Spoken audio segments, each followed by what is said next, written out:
Spartiate, bienvenue à tous. Et dans cette nouvelle vidéo où on va parler de l'accord là qui semble s'éloigner. Incroyable. Hier, j'ai fait une vidéo où je disais qu'on était proche d'un accord et c'est fou comment en un jour les choses peuvent changer. Donc là, on a les républicains qui finalement... Alors hier, on avait des discours qui disaient que Kevin McCarthy et Joe Biden disaient que les États-Unis ne feraient pas défaut. Et normalement, les États-Unis ne feront pas défaut. Normalement, ils trouveront normalement un accord à la dernière minute comme d'habitude. Mais là, quand même, ça sent pas très bon là. Donc hier, on était plutôt optimiste. Les marchés ont même progressé. Et aujourd'hui, les républicains, là, il y a quelques heures, ont décidé de sortir de la table, d'arrêter les négociations, les pourparlers sur le plafond de la dette, disant que la Maison-Blanche n'est pas raisonnable et qu'elle ne veut pas faire d'efforts, en tout cas par rapport aux négociations. Donc incroyable, les pourparlers à fort enjeu sur le plafond de la dette ont été interrompus vendredi. Je vous signale que là, on est le 19 mai, on est plus très loin du 1er juin. En fait, dans moins de 2 semaines, s'il n'y a pas d'accord, les États-Unis feront défaut sur le paiement. Donc là, ça commence à devenir critique quand même. On est quand même à 1 semaine et demie d'un défaut de paiement là, ou de la date limite. Et là, on en est à un stop au niveau des pourparlers. Donc une interruption. On ne sait pas si les négociations reprendront ce week-end. Les marchés financiers ont plongé en réponse à la nouvelle. Donc en un jour, je vous signale, en un jour, les choses se sont complètement inversées. Donc là, quand même, pour le coup, moi, je vous l'ai dit, ce scénario-là, je sais pas pourquoi, j'ai le sentiment qu'ils vont laisser faire exprès pour secouer le marché mondial. Peut-être que c'est une nouvelle stratégie des Américains. Je le sens comme ça, mais bon, peut-être que c'est moi qui est là dans mes folies, là, dans mes pensées. Mais on se rapproche, On se rapproche de ce jour. Qu'est-ce qui va se passer? Là, en tout cas, c'est assez critique, là, ce qui se passe, là. Donc, qu'est-ce qui va se passer? Est-ce que les négociations vont reprendre ce week-end? En tout cas, ils ont intérêt à se bouger parce que les jours avancent et il va falloir qu'ils trouvent des négociations, enfin, qu'ils trouvent un accord, là. Vous voyez le Dow, qui est un des 3 indices américains. Vous avez le Dow Jones, le SP500 et le Nasdaq, l'indice technologique du Nasdaq. Là, l'un des 3 indices, le Dow, en l'occurrence, est tombé vendredi. Mais il n'y a pas que le Dow. Je pense que l'ensemble des marchés ont plongé. On va aller voir ça là. Vendredi, après que le négociateur du GOP ait interrompu les pourparlers. Donc quand ils disent GOP, ici là, c'est les républicains. Vous voyez? Donc les républicains, eux, ont interrompu les pourparlers sur le plafond de la dette. Donc là, on a les mises à jour en direct. Et on voit que les marchés, on va aller voir là. Les marchés sont en train de s'effondrer là. Donc là, ça, c'était en Europe. Mais cette nouvelle, l'interruption des pourparlers est arrivée après la clôture des marchés européens. Donc là, nous, on va regarder les marchés américains. Et regardez, on a du rouge là. Mais finalement, c'est du rouge qui est assez léger. Parce que là, il est 22 h. Et là, en ce moment même, les marchés viennent de clôturer. Là, ici, là. Et donc, voilà le Dow qui tombe. Donc, gros problème sur le plafond de la dette américain. Ici, là, voilà. Donc, on va voir. Je ne sais pas qu'est-ce qu'ils vont faire. Mais en tout cas, l'interruption est intervenue juste un jour après que McCarthy a déclaré qu'il était optimiste. Vous voyez? Moi-même, j'ai fait une vidéo hier assez optimiste. Et là, aujourd'hui, c'est tout le contraire. Très, très pessimiste. Là, c'est carrément une interruption. Donc, on pensait que tout allait dans le bon sens. Et finalement, tout part en cacahuète, là. Donc, si on lit un peu les négociations pour parvenir à un accord à temps pour organiser un vote à la Chambre la semaine prochaine. Donc, jeudi, il avait déclaré « Je vois le chemin par lequel nous pouvons parvenir à un accord », a déclaré jeudi le républicain californien aux journalistes. Donc, hier, rien qu'hier, là on est vendredi, mais rien qu'hier, ils étaient là avec, que tout se passait bien, tout ça. Et aujourd'hui, c'est tout le contraire. C'est incroyable. Donc voilà, par rapport à ça, on a Ray Dalio, l'un des milliardaires, voilà, un des plus grands investisseurs, qui met en garde hein, la dette américaine. Il dit que la dette américaine va provoquer un effondrement financier désastreux. Donc là, c'est pas n'importe qui. Hein. Ray Dalio, maintenant, qui a le fonds Bridgewater, qui a créé des fonds all-weather, c'est-à-dire des fonds indiciels ou des indices en bourse qui sont capables de résister à tous les scénarios, à tous les temps, on va dire. C'est lui qui a sorti ça. Donc là, c'est un gourou de la finance. Hein. Ray Dalio, c'est un ancien. Et là, il dit que, faute d'accord, ça sera voilà, vraiment un scénario, un effondrement financier vraiment désastreux qui pourrait arriver. Donc, cependant, tous les experts ne sont pas d'accord sur ce point. C'est le cas de l'investisseur milliardaire et fondateur de Bridgewater Associates, Ray Dalio, qui prévient dans un message publié sur LinkedIn, que si le gouvernement américain est susceptible d'éviter un défaut de paiement, pour la première fois, l'absence d'un contrôle efficace des dépenses laisse présager de gros problèmes à venir. Dalio ne s'attend pas à ce que la bataille entre l'administration Biden et les républicains du Congrès sur le relèvement de la limite de la dette aboutisse à un défaut de paiement ou, si c'est le cas, à ce qu'elle soit résolue rapidement. Mais il est peu probable qu'un accord aborde les grands problèmes de manière substantielle. Bon, apparemment, il est plutôt optimiste quand même, hein, de ce que je lis là.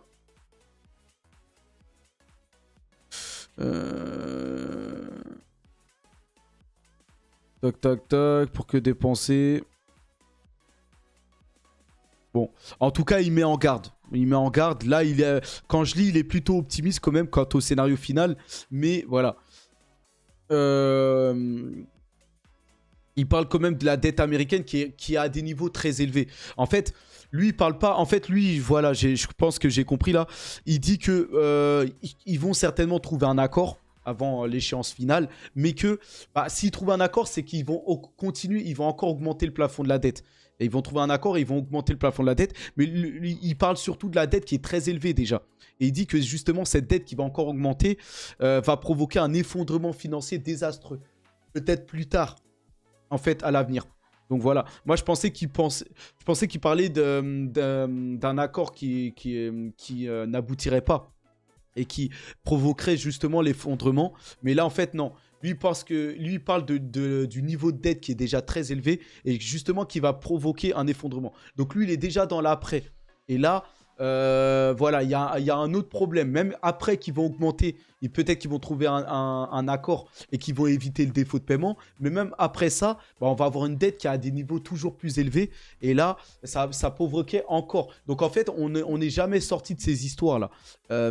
Quoi qu'il arrive, on dirait que il va y avoir une hécatombe, un hécatombe financier en fait. C'est ça le problème. Donc voilà, vous avez d'autres leaders, hein. Bien sûr, Robert Kiyosaki, l'auteur de Père riche, Père pauvre, dit que les leaders corrompus vont déclencher un crash landing.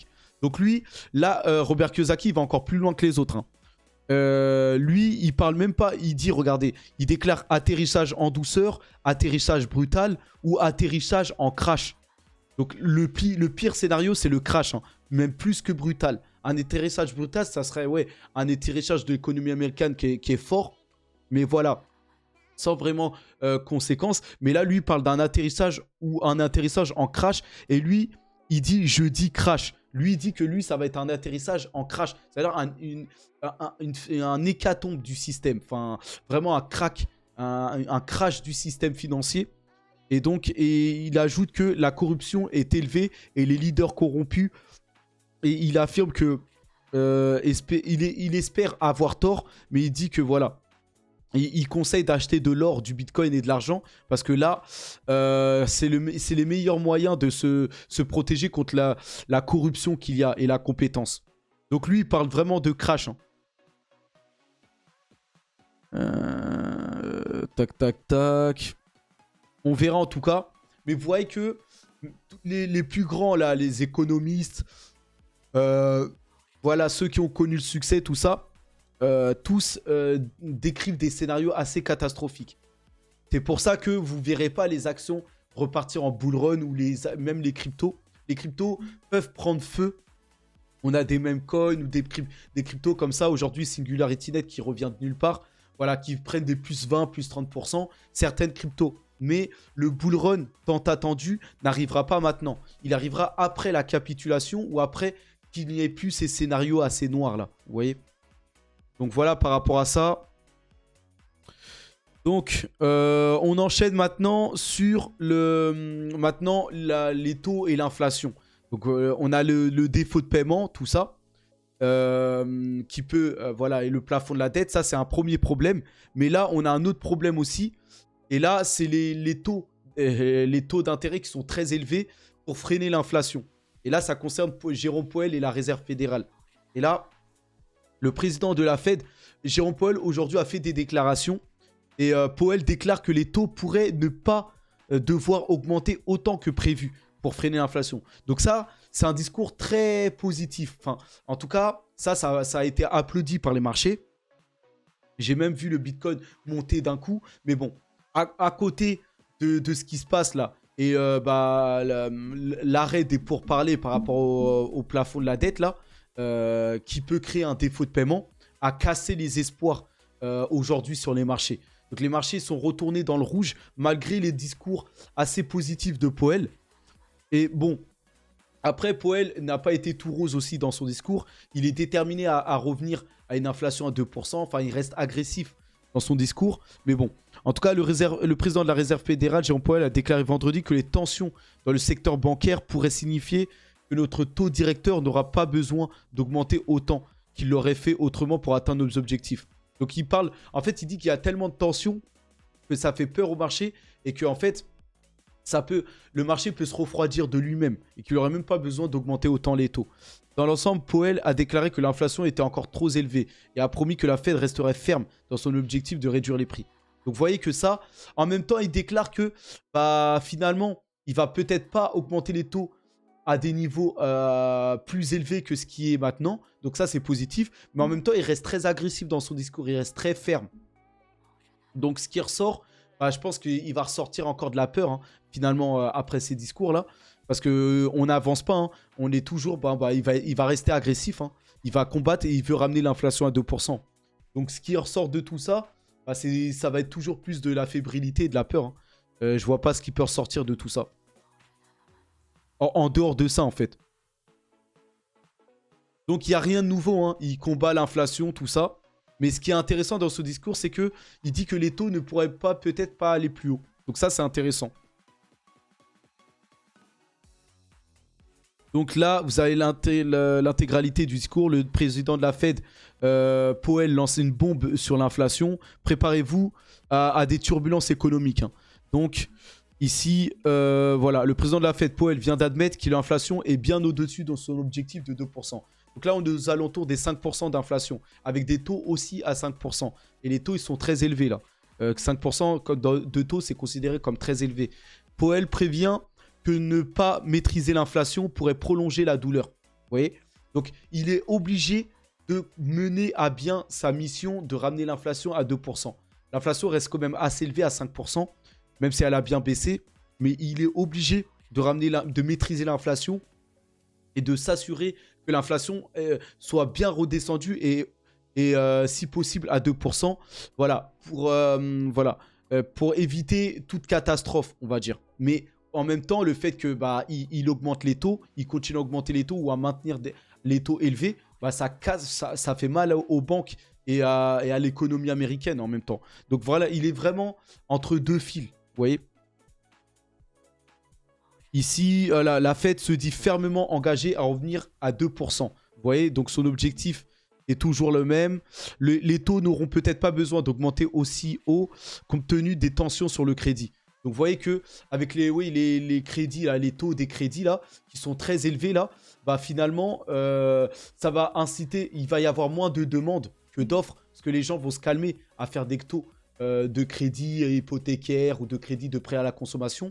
Donc en fait, comme les gens vont se calmer, ça va refroidir la demande. Enfin, il va y avoir moins de demandes. Et donc du coup, là, ça va refroidir l'économie. Et ça va en fait refroidir la pression qu'il y a sur l'inflation. Et l'inflation va baisser d'elle-même. Et donc, C'est ce qui fait que Powell n'aura pas besoin d'aller plus haut dans ses taux. Vous voyez? Donc une inflation élevée crée des défis importants qui pourraient avoir un impact sur la vie quotidienne. Donc là, il a bien résumé. Donc voilà. Voilà son discours. Donc bon, en tout cas, c'est des mots de tête hein, pour lui. Comme vous le voyez sur l'image, l'inflation est bien au-dessus de notre objectif. Donc l'échec de la réduction de l'inflation prolongera la douleur. Donc le FOMC est fermement engagé à retourner à 2% d'inflation. Il n'a pas le choix. Donc voilà, c'est très difficile pour lui. Voilà, il doit bien maîtriser ses paroles, tout ça. Mais il n'a pas le choix. Il doit continuer sa lutte contre l'inflation.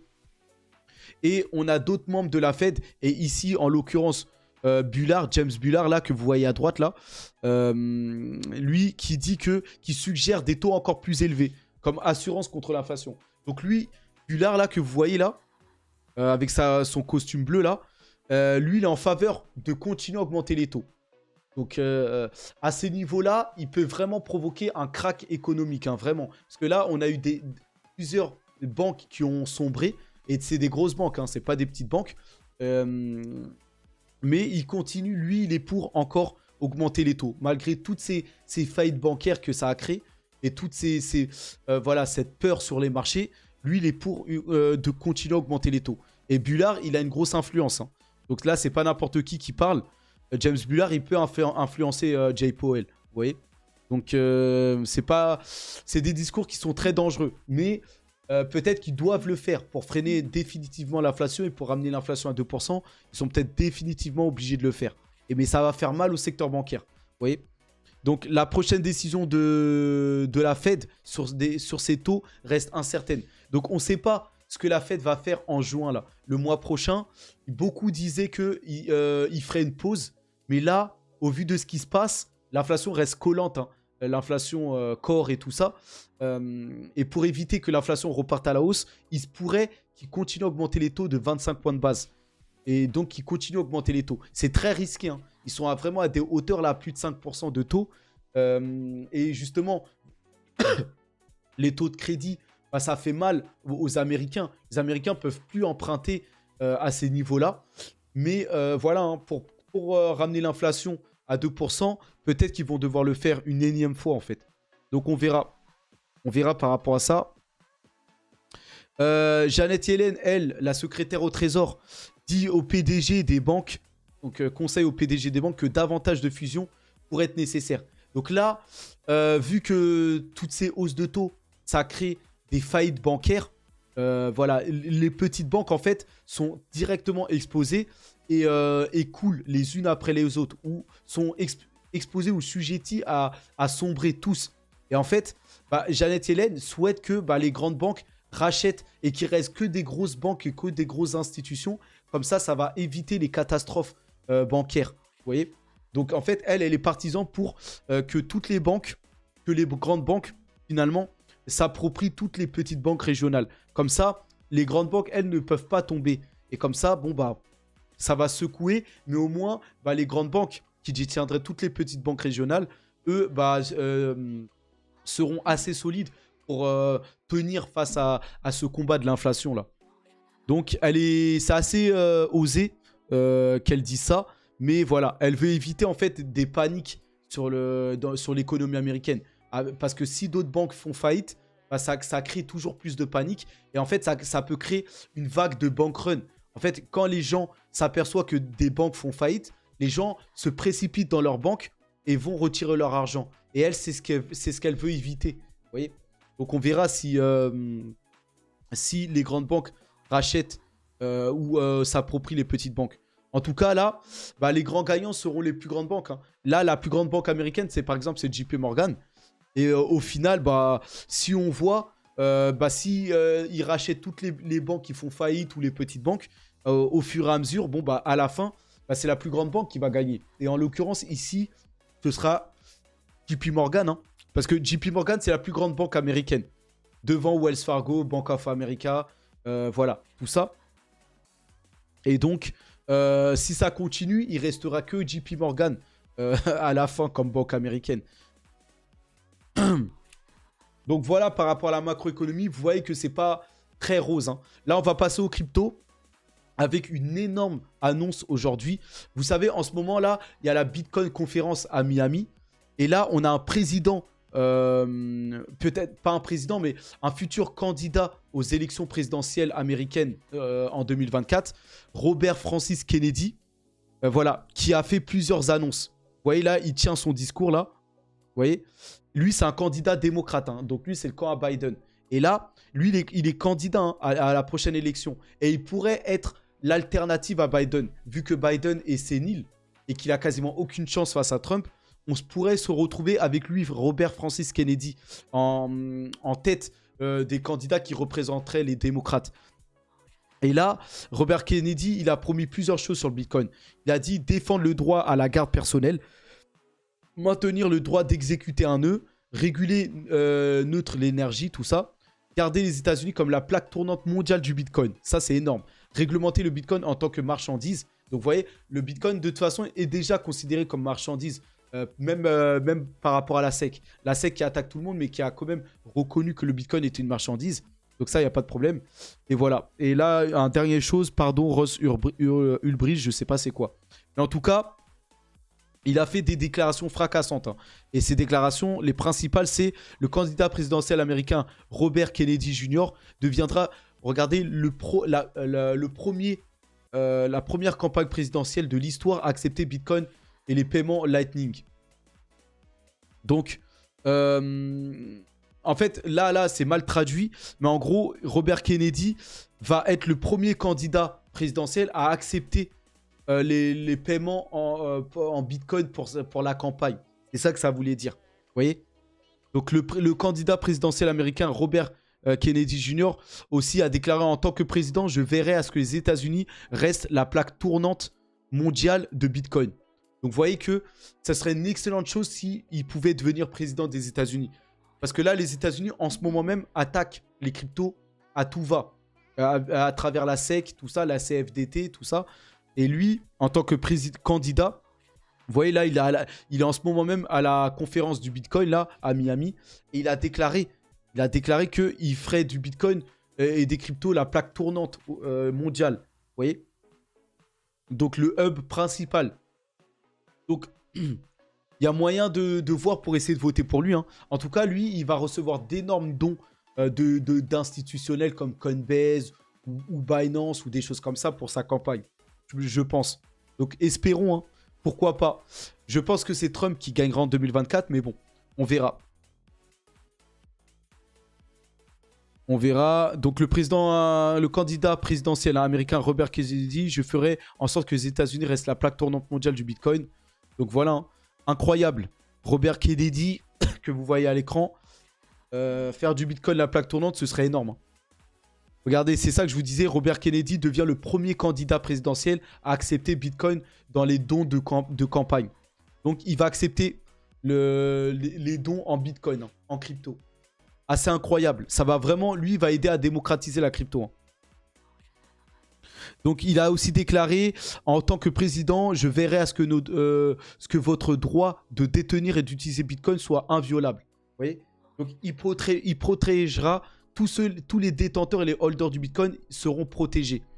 Donc, ça, c'est énorme. Hein. C'est des gros discours. Hein.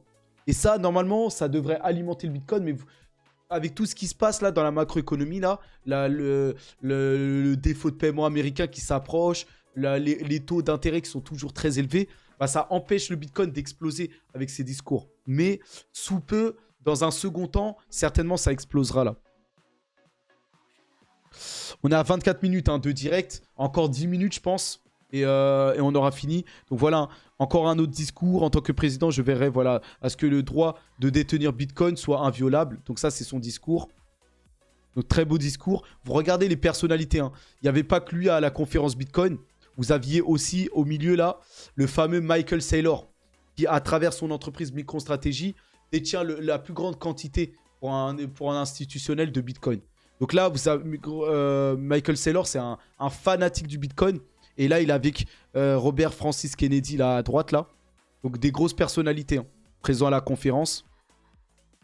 Vous avez aussi Cynthia, enfin là vous avez d'abord, vous avez un candidat présidentiel, mais vous avez aussi un membre du gouvernement, c'est le gouverneur d'Indonésie. Donc Bitcoin, il dit que Bitcoin est une solution, à mon avis, aux parties non bancables de ma société. 40% de mon peuple ne sont pas bancables. Vous voyez? Donc 40% des Indonésiens n'ont pas accès à un accès bancaire. Et justement, Bitcoin répond à tout ça. Vous voyez? Et vous voyez, vous avez le gouverneur de l'Indonésie qui est présent à la conférence du Bitcoin à Miami et qui souhaite démocratiser le Bitcoin dans son pays. Incroyable, hein. Et moi qui souhaite m'expatrier en Indonésie pour une partie voilà, de l'année, tout ça, c'est très bien. Donc, vive l'Indonésie et j'espère qu'il fera ce qu'il faut. Et ça pourrait même moi-même m'impacter plus tard, là. Donc voilà, par rapport à ça... Vous avez une grosse personnalité. On a la sénatrice à droite, la Cynthia Lummis, ici, là, qui était aussi présente là-bas. Et là, Cynthia Lummis, hein, qui dit qu'il y a des avantages à Bitcoin, à miner du Bitcoin.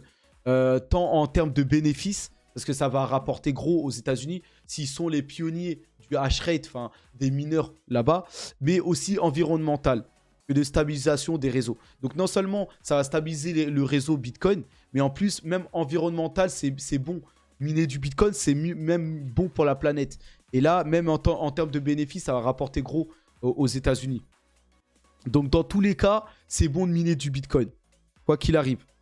Et là, c'est une sénatrice, hein, c'est une sénatrice américaine, hein, qui dit ça. Vous voyez qu'il y a des grosses personnalités. Hein. Vous voyez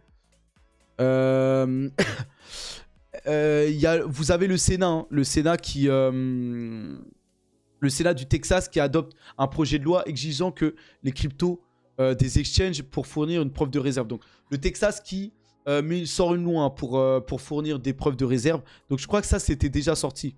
Mais je veux dire, voilà, si on continue sur la conférence du Bitcoin, voilà, hein, vous avez d'autres personnalités. Elle est assez connue, cette femme-là. Je ne sais plus comment elle s'appelle. Voilà. Ensuite, vous avez, voilà, vous avez plusieurs personnes. Ici, là. C'est très débattu, hein. Vous voyez, tout est passé. Voilà, c'est Cynthia Lummis, tout ça.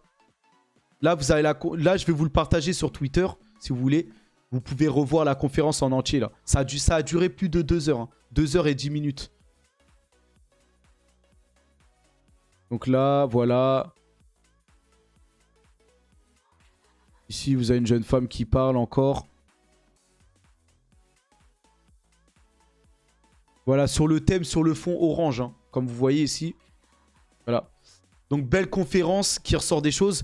Là, on a les cryptos. Bon, là, c'est un peu... je sais pas si je suis à la journée. Bon, sur la journée, les cryptos qui repassent dans le vert, apparemment, je sais pas. Mais Singularity Net qui renaît de ses cendres et qui explose, là, de plus 23%. Le Bitcoin, lui, quand même, est fébrile. Hein. C'est très volatile, ça monte, ça descend. Vous voyez, là, des pics, des baisses. Ça range, en fait.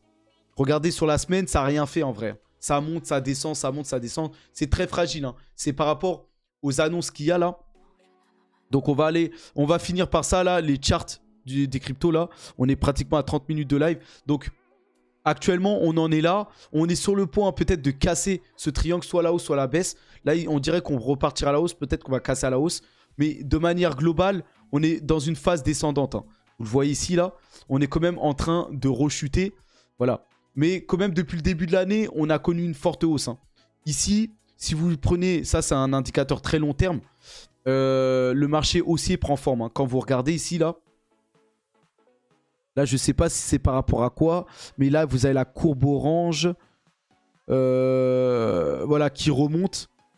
Et en général, quand ça remonte, c'est assez bullish. Et quand vous êtes à la pointe, en général, vous voyez, ça fait un pic sur le cours du Bitcoin. Ou presque un pic en tout cas. Donc là, on dirait qu'on est en bas là de la courbe orange là. Et qu'on va aller exploser. Voilà. Height level, holder coin. Donc là, c'est par rapport au holder. Donc plus il y a des holders et plus le prix monte. Ça, c'est logique. Donc voilà, par rapport à ça. Je vous mets directement les images. Hein, mais vous voyez qu'il se passe toujours la même chose. Hein. Toujours pareil. ici, avant chaque bull run Bitcoin, forme ce même motif là. Vous voyez ce rond là. Ça avant chaque... Ça c'est arrivé pardon, plusieurs fois.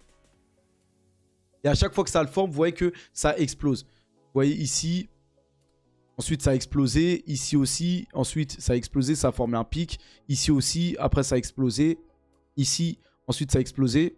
Et là, ça forme ça là.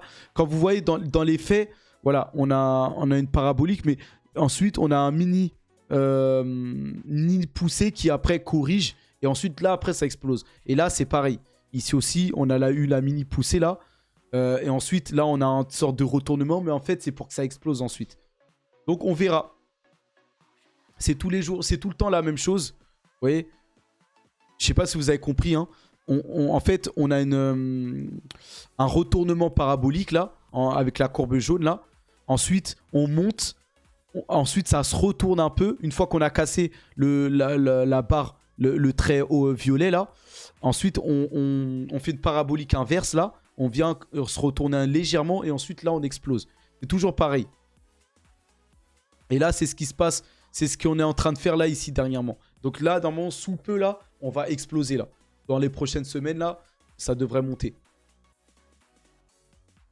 Donc voilà, hein. N'oubliez pas qu'on est en train de rebondir aussi sur la MA, la fameuse MA 200. Hein. C'est vraiment la grosse ligne, la grosse courbe long terme. C'est la moyenne mobile 200. Ça, c'est vraiment la moyenne long terme. Et là, on est en train de venir buter dessus. Là, on est en train de bondir. En tout cas, de toucher. Est-ce que si on casse à la baisse, là, ça pourrait être catastrophique. Mais là, moi, je pense qu'on va rebondir dessus, là.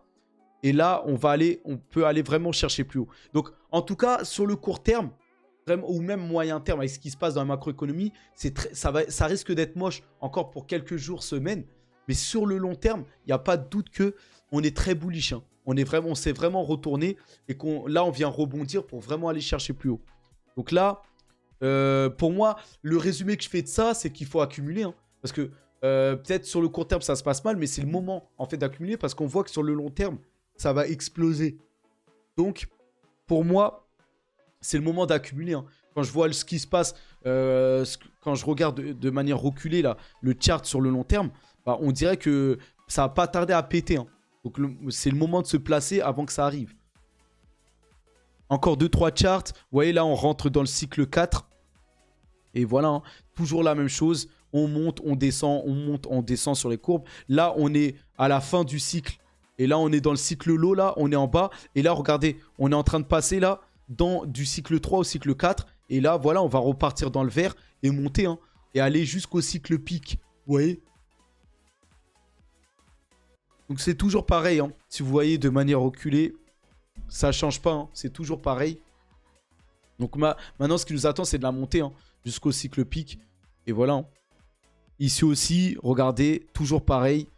On sort du trait, on casse, du très haut là, la barre noire. On sort, on casse cette barre noire. Ensuite, vous avez une zone où on se retourne un peu là, dans cette phase jaune, et ensuite ça explose. Regardez, c'est pareil. Ici, on casse la barre noire, on vient un peu à se retourner jusqu'au Covid crash, et bim, on explose ici. Donc là, on verra. Ici, là, on a cassé la barre noire. Donc là, on se retourne un peu. Donc peut-être qu'on va aller très loin, hein, en se retournant. Et ensuite, bim, on va exploser. Là, on est en 2023. Donc, est-ce que ça va être aussi long qu'en 2019 ou plus court comme en 2015? Telle est la question. Moi, j'aimerais qu'on fasse le scénario en 2015. D'ailleurs que là, on se retourne légèrement, là. Et ensuite, bim, on explose direct. Mais 2019, en fait, on devait se retourner légèrement, mais ensuite, on a eu le Covid. Vous voyez? On a eu une ambiance morose. Donc là, je pense que ça va être plus court. Et qu'on va pas tarder à vite repartir à la hausse. Donc on verra. On espère un scénario comme en 2015. Mais en tout cas, on va aller très haut là après. Donc voilà, par rapport au Bitcoin. Dernière petite actualité, Ripple. L'avocat Bill Morgan a affirmé que XRP lui-même ne peut pas être considéré comme une security. Que la SEC affirme. Sur la base de la récente décision de la juge Torres concernant le décèlement des brouillons des emails de William Hinman. Donc, la juge a autorisé que ces documents deviennent publics, ce qui est à l'avantage de Ripple. Et là, normalement, ces documents devraient révéler que Ripple ne peut pas, avec ces documents-là, il y a 3 questions là dans ces documents qui vont prouver que Ripple ne peut pas. Et en fait, la SEC a cherché à cacher ces documents, mais la juge a autorisé à ce que ces documents soient visibles. Et là, normalement, ça devrait prouver que Ripple n'est pas une sécurité, mais plutôt une marchandise, comme Bitcoin. Et donc, l'avocat affirme que voilà, Ripple n'est pas une sécurité et les documents vont le prouver. Donc, énorme avance pour Ripple là. Énorme, voilà. Et Ripple qui continue, hein. Vous savez que l'actualité est brûlante pour Ripple. Ripple qui peut être le pionnier là et qui peut être à la base de tous les CBDC, des monnaies numériques des banques centrales, peut être le réseau blockchain utilisé pour ça et qui a un gros contrat à Hong Kong, tout ça. Et Ripple qui continue à s'expandre, hein. Donc, Ripple qui se développe, et ça m'étonnerait que tout ce développement de Ripple serve à ce que Ripple devienne une securities et que Ripple tombe et que ne devienne plus utile. Donc là, Ripple a engagé là, ravi d'accueillir Warren Jenson au sein du conseil d'administration de Ripple et en tant que nouveau président de notre comité d'audit. Vous voyez ? Donc là, ils ont engagé une personne pour l'audit, tout ça. Donc la transparence et la confiance sont les 2 caractéristiques qui font avancer la crypto. Et les décennies d'expertise de Warren ici seront une ressource incroyable, alors que nous continuons à nous développer à l'échelle mondiale. Donc voilà, apparemment ici, là, lui là, Warren là, Jenson, c'est un expert en audit. Et là, il intègre l'équipe de Ripple. Donc voilà, hein, encore une personne de qualité pour Ripple. Et je pense que Ripple, voilà, hein, va ressortir gagnant là en 2023. Et Ripple, peut-être que c'est Ripple qui va enclencher le rallye, hein, des cryptos, hein. Peut-être que ça ne sera pas le Bitcoin. Donc restez à l'affût, hein. Et donc voilà, la dernière actualité, Opera qui intègre Multivers X à son navigateur. Donc Opera, vous le savez, hein, c'est un navigateur comme Chrome, comme Mozilla Firefox, tout ça. Opera, c'est assez connu, hein, même si c'est pas celui qui est le plus utilisé, tout ça. Opera qui va intégrer le réseau blockchain de Multivers X, anciennement Elrond. Et là, maintenant, ils se sont reconvertis en Multivers X. Et là, Elrond qui intègre ça va être le navigateur par défaut, peut-être de l'écosystème d'Elrond. Elrond qui veut créer tout un écosystème. Et là, ils ont engagé Opera comme navigateur par défaut de leur écosystème. Donc voilà, Spartiate, on a fini. Donc les légionnaires, j'espère que vous avez apprécié cette vidéo. Je la publie tout de suite. Et le bilan qu'on peut en tirer, c'est que c'est moche, hein. Donc là, je pense que les marchés vont rester très fébriles. En plus, là, on entre dans le week-end. Il ne va rien vraiment se passer, hein. Il y a peut-être les mêmes coins qui vont exploser. Peut-être PP, ça peut. Mais en dehors de ça, avec tout ce qui se passe, je pense que même malgré toutes ces belles déclarations là, à la conférence du Bitcoin, tout ça, pour moi, c'est pas trop l'heure. Au vu de l'ambiance là, c'est pas trop... Enfin, en tout cas, acheter, se placer et accumuler, ça, c'est une bonne idée. Mais ceux qui spéculent dans l'espoir de voir une explosion des cryptos, hormis les mêmes coins qui peuvent, c'est pas le moment. Mais après, moi, je recommande, je ne suis pas conseiller en finance, mais normalement, c'est le bon moment pour accumuler. Parce que l'ambiance est rouge. C'est quand il y a du sang dans les rues qu'il faut investir. Et là, l'ambiance n'est pas à la fête avec tout ce qui se passe là. On a peur. Enfin, voilà. Mais par contre, restez à l'affût quand même parce que si on a un défaut de paiement, les marchés vont vraiment s'effondrer. Donc peut-être patienter de voir le déroulement du plafond de la dette là. Et voilà. Hein. Parce que il se pourrait que les cryptos là aillent bien plus bas. Hein. Et vu que vous voyez que James Bullard et Jérôme Powell sont peut-être partis pour encore augmenter les taux, peut-être patienter encore un peu. Hein. Ça peut aller vraiment plus bas. Hein. Vraiment, avec tout ce qui se passe là, même si on a des bouts de discours pour le Bitcoin, je suis pas très optimiste. En tout cas, à court terme. Court moyen terme, là, c'est un peu moche là ce qui se passe. Donc voilà. Hein. Voilà pour cette vidéo. On se retrouve hein, ce week-end peut-être dans d'autres vidéos. Moi, je bosse ce week-end. Hein. J'ai un boulot à côté. Donc en tout cas, force à tous ceux qui vont travailler ce week-end. Force à nous. Hein. Restez courageux, restez optimistes. Et sachez trouver les opportunités, tout ça. Ok? Bon, je vous laisse là. Force à nous hein, et force à vous. Allez, à plus.